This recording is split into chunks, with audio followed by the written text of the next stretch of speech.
जम्मू कश्मीर के पहलगाम में 22 अप्रैल को आतंकियों ने देश को एक ऐसा घाव दिया जो शायद अब कभी न भर पाए।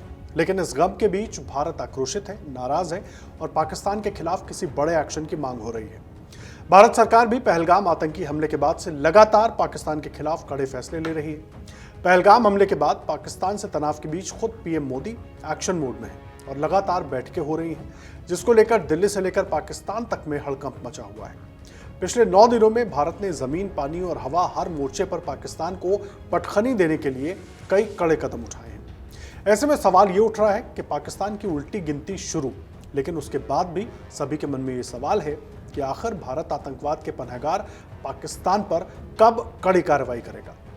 दरअसल पहलगाम आतंकी हमले के बाद से ही भारत के पाकिस्तान पर हमला करने की आशंका पैदा हो गई।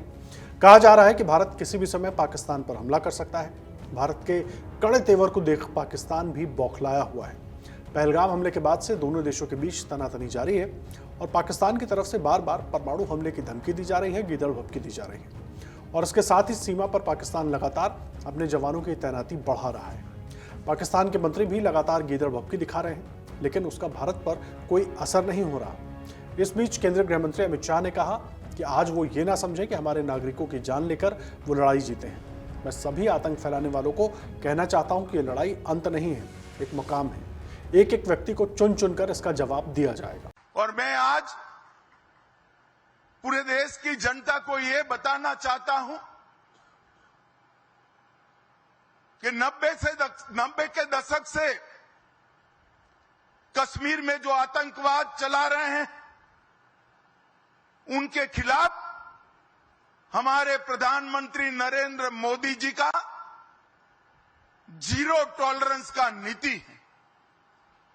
हम मजबूती के साथ अपनी लड़ाई लड़े हैं और आज वो ये न समझ ले कि हमारे 27 नागरिकों का जान लेकर ये लड़ाई जीते हो। मैं सभी आतंक फैलाने वालों को कहना चाहता हूं कि लड़ाई का अंत नहीं है, एक मकाम है। हर व्यक्ति को चुन चुन कर जवाब भी मिलेगा, जवाब भी लिया जाएगा। वहीं कांग्रेस महासचिव केसी वेणुगोपाल ने कहा कि पूरा देश पाकिस्तान को सबक सिखाना चाहता है। इस तरह का हमला ऐसे ही जारी नहीं रहना चाहिए। हम अपने नागरिकों की जान इस तरह नहीं दे सकते। हमें पाकिस्तान को स्पष्ट सबक सिखाना चाहिए। पीएम ने पहले ही कहा कि वो ऐसा करेंगे।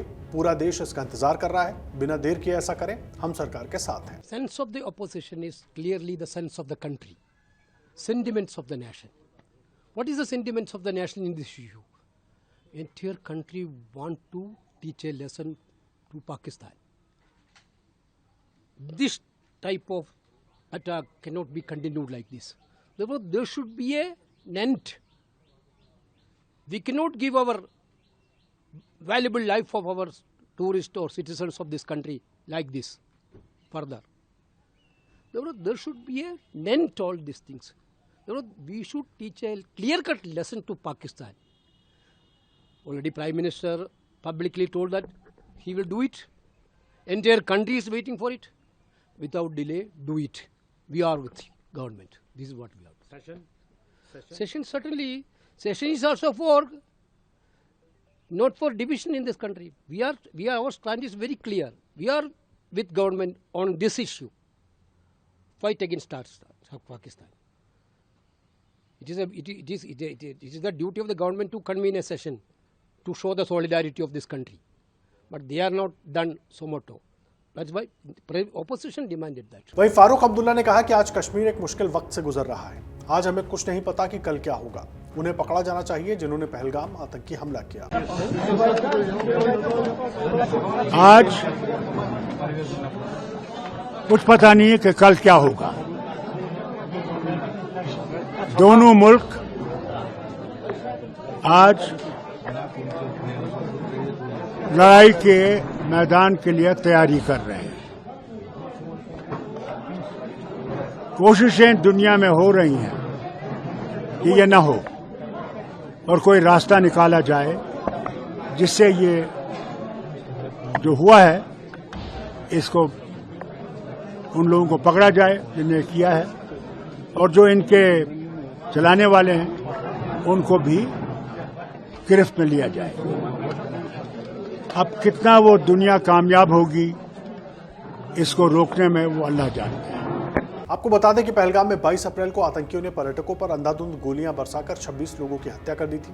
सेना के वर्दी में आए दहशतगर्दों ने पहलगाम की बायसरन घाटी में पर्यटकों से पहले उनका धर्म पूछा, परिचय पत्र देखे, फिर हिंदू हो कहकर गोली मार दी। 26 मृतकों में ज्यादातर पर्यटक हैं, जबकि एक विदेशी और एक स्थानीय नागरिक शामिल है। हमले में करीब 14 लोग घायल हुए थे। इस कायराना हमले की जिम्मेदारी पहले पाकिस्तानी आतंकी संगठन लश्कर-ए-तोयबा से जुड़े गुट द रेजिस्टेंस फ्रंट ने ली थी। हालांकि दोनों देशों के बीच बढ़ते तनाव को देखते हुए बाद में टीआरएफ ने सफाई दी थी कि हमले से हमारा कोई वास्ता नहीं। इस हमले को अंजाम नहीं दिया गया। फरवरी 2019 में पुलवामा में हुए हमले के बाद से जम्मू कश्मीर में यह सबसे बड़ा आतंकी हमला है। उस हमले में सीआरपीएफ के 47 जवान मारे गए। देख रहे हैं तो हमारे चैनल को सब्सक्राइब कर बेल आइकन दबाएं और फेसबुक पर देख रहे हैं तो हमारे पेज को लाइक करें। 8 मिलियन प्लस सब्सक्राइबर, आपके इस भरोसे के लिए बहुत धन्यवाद।